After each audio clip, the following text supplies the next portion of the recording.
Hello guys, मैं आज Bihar delete के बारे में कुछ महत्वपूर्ण टॉपिक पे बात करने वाला हूँ। प्लीज़ वीडियो में दोस्तों लास्ट तक बने रहिएगा। कई दोस्तों घबरा रहे हैं कि उसका शिफ्ट का क्वेश्चन बहुत टफ आ रहा है और किसी शिफ्ट का क्वेश्चन नॉर्मल आ रहा है। लेकिन गैस आपको बता दूं कि वो इतनी तरह से घबरा रहे हैं कि उसके अनुसार से मेहनत तो कर रहे हैं, लेकिन उसके मुताबिक उसको दोस्तों उतना सही से मार नहीं पा रहे हैं। मतलब क्या, वो सही से क्वेश्चन बना नहीं पा रहे हैं।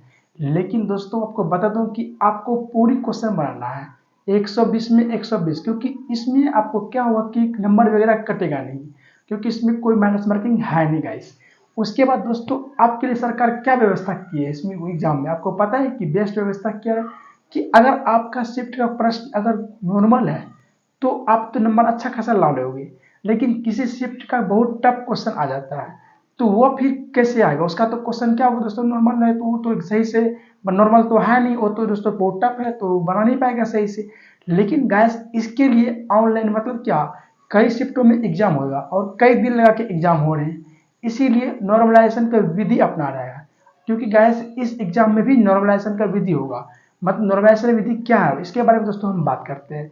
सबसे पहले बात दोस्तों गैस सबको बता देने के बाद कि आप इस वीडियो को पूरी तरह से देखिएगा। इस वीडियो में दोस्तों हम ऐसे कुछ टॉपिक बताएंगे जिसको दोस्तों आज तक कोई यूट्यूब आपको पता ही नहीं होगा, और दोस्तों बताया भी होगा तो किस प्रकार बताएंगे आपको समझ भी नहीं आएगा।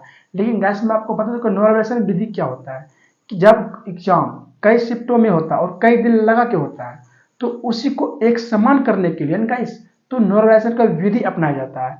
क्योंकि किसी प्रश्न को क्या होता है कि हार्ड, किसी में दोस्तों नॉर्मल तो रहता है, तो शिफ्ट बाय शिफ्ट उसके लिए दोस्तों एक समान करने के लिए एक विधि अपनाई जाती है जिसे हम नॉर्मलाइजेशन विधि कहते हैं। तो दोस्तों इसमें हालांकि पूरी तरह से संभव तो नहीं है, लेकिन इसमें क्या होता है गैस किसी का नंबर बढ़ जाता है, अधिकतर गैस नंबर बढ़ने का चांस ही रहता है, नंबर घटने का चांस कम रहता है। मान लेते हैं अगर किसी शिफ्ट का अगर ज़्यादा टफ है तो उसमें ज़्यादा संख्या में स्टूडेंट को नंबर बढ़ता है।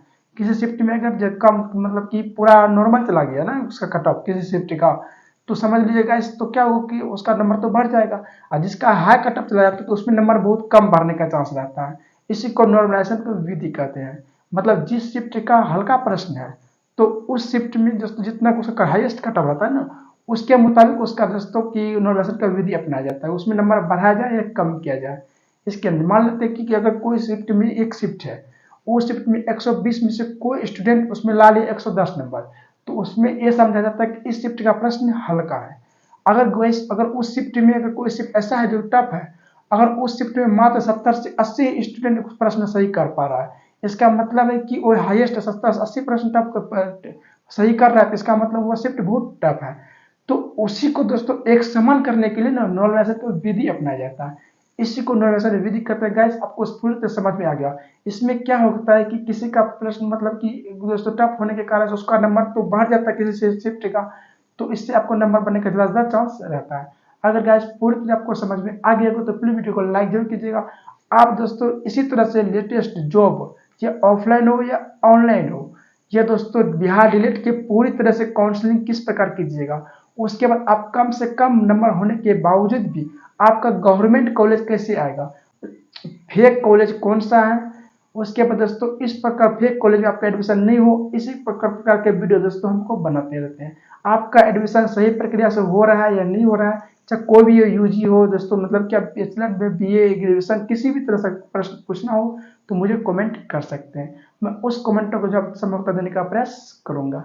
चलिए दोस्तों वीडियो को समाप्त करते हैं, मिलते हैं नेक्स्ट में। धन्यवाद।